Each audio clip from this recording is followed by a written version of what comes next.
Well, I'm going to talk to you about how it traumatizes the brain and different behaviors and how to show them coping skills and how to, during them times, and walking them down from these different sorts of behaviors that they're experiencing. When a child first enters your home, like I said earlier, is a very traumatized period, and I always try to really imagine and visualize as myself, which it's not very far from my stretch of my imagination, where you really visualize how the child is feeling at that particular time. And forming the connection is the absolute most important thing. And I always talk with the child and say setting boundaries is very important. Even as an adult, definitely teenagers, but if you can get them at an early age where they learned how to set boundaries and they learn where their judgment's more clearer. But different traumatized experiences, it affects, in your handout, here's a calm brain. And then there's a brain that's at a constant state of alert. And then that's a brain that's in fear. And this actually came from a neurologist. I tour with professionals that are physicians and that do epilepsy awareness conferences because I had struggled with seizures and epilepsy myself. And we talk about how a seizure affects the brain. And we work a lot with the parents on how to cope with that child and how to cope with the learning issues that follow that. So really when they're acting out, especially with little kids, and they're throwing a tantrum and they're having these fits, a lot of it is out of their control. Some of them they could being a brat. As I tell my 5-year-old. But it's really a lot of the stuff that they're experiencing is in their brain.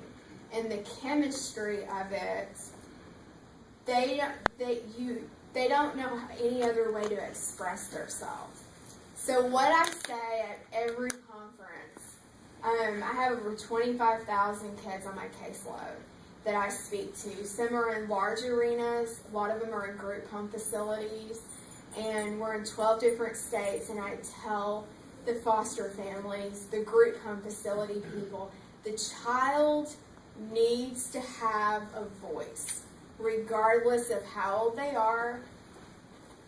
If they can talk, they need to know that their voice is important.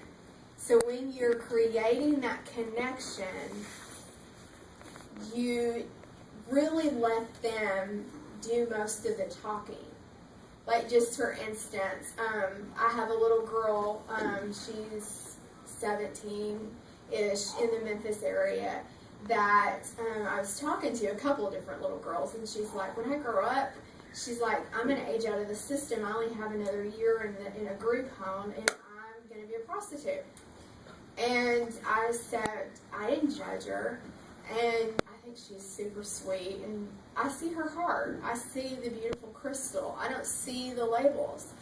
And I told her, I said, well, what's drawing you towards that field of work? I'm just talking to her like I'm talking to you, and you're saying, when I grow up, I want to be a doctor. So she tells me, I want to be a prostitute. And I said, well, what do you think you would like about that job? And she would say, I don't know. Well, I'd have pleasure, and I would make money, and it's like a win-win. And I would say, well, how long do you think you could work that job for? Like, do you think you could retire at that job? And she said, no, I never really thought about it like that. She didn't think that far. They don't think that long term. And so basically, this is just a scenario, but I was talking to her, and she said, well, will you give up on me? Will you still love me? Because I really do adore the little girl. Will you stop calling me and having a connection with me if I become a prostitute? And I said, absolutely not. I said, and then at the end of the conversation, she said, well, what if I want to be a stripper? And I said, do you really want to be a stripper? And there again, I kept talking to her. And I'm forming this connection where I'm developing a very safe place for her to come talk to me. And she keeps opening up, and she said, what if I get a tattoo? And I said, I don't care if you get a tattoo. It's on your body, and you're going to be stuck with it forever, but I don't care. And she's like, so she keeps going on. And I said, well, are you wanting to do any of these things that you're saying? And she said, well, no. And she said, well, I was just trying to get your reaction.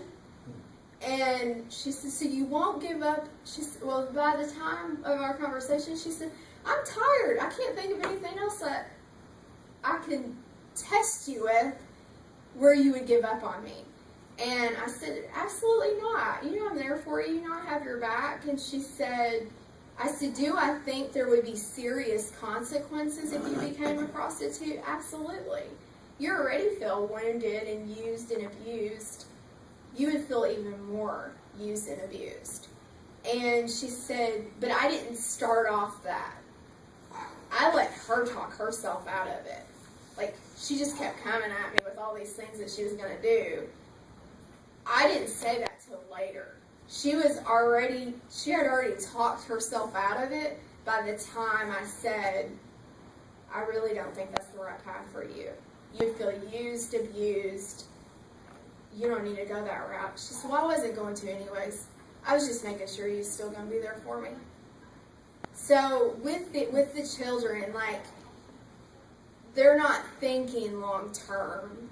They're not, even with consequences and stuff. So you really have to create that connection where she felt like she had a voice. She could come to me, she could share these things, and I wasn't going to judge her. And she said, I don't think I could share that with anybody else. And I said, well, I'm here for you. So you kind of have to create, where you don't react. Where you're like, no, in my house, you're not going to do this, and you're not going to do that, and I'm not going to put up with this, and I'm not going to do that. It's not effective. Saying that you're going to move them and constantly saying that, it's not effective. It may be effective for that period of time, but it's so short term. Basically, it hurts them more because in their brain, they're thinking, she's going to give up on me, and she's going to, like all the other 6 or 7 different foster homes that I've been in. And then in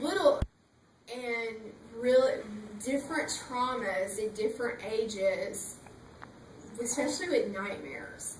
The child's peeing in the bed, constant nightmares.